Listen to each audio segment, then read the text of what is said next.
Welcome to PhillipCapital's Weekly Market Watch. Several news has been taking center stage in the market these days. What should investors make out of them? Today, we have Ms. Hilary Ho, investment analyst from Phillip Securities, to share with us.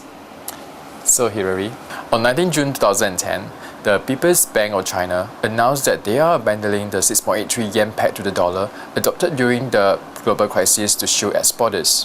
What are your views on this? Well, on the whole, we think that China's decision to allow its currency to appreciate is positive for the market. This is so firstly because it reduces tensions between US and China, although the impact on trade imbalance will be limited.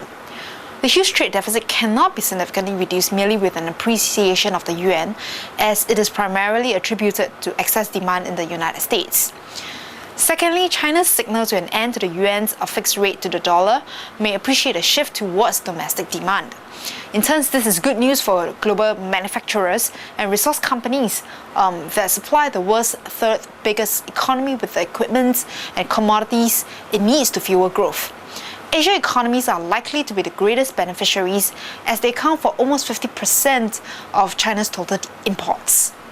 Who are the ones that are likely to be negatively affected by this change in exchange rate policy? Well, a stronger currency could dampen the outlook for China's own exporters and commodity producers. While that may be the case, it will be positive for the Chinese economy in the long run. With greater purchasing power, China will be able to reduce its dependence on exports and in turn change the economic structure of the country in the long run. In turn, that could help in the process of global rebalancing. However, for a structural shift to take place, there is still a need for a concerted effort to improve the country's social safety net. Only with that will Chinese households shrink the need to stash away savings for emergencies. For now, we think that the impact of the change in exchange rate policy will be limited in the near term, as moves in the yuan are likely to be slow and controlled. Nonetheless, it does signal a move in the right direction.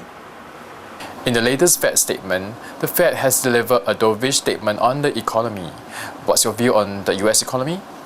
Okay, the Fed's assessment of the US economy hardly came as a surprise, as incoming economic data has been weaker. For instance, existing home sales declined 2.2% from 5.79 million in April to 5.66 million in May.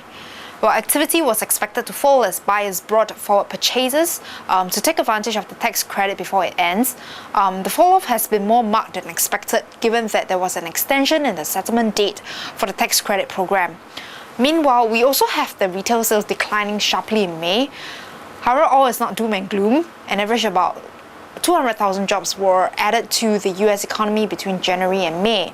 Okay, while the job story is not yet a good one, the improvement will nonetheless help all areas of the economy. On the whole, we think that getting a good read on the health of the US economy has been challenging recently, as data has been mixed and wide-ranging. Given the current economic conditions, how should investors position themselves? There has been quite a number of events developing in the market recently. Okay, as mentioned earlier, we have the Chinese adjusting their exchange rate policy, and of course the European debt crisis has also continued to take the limelight.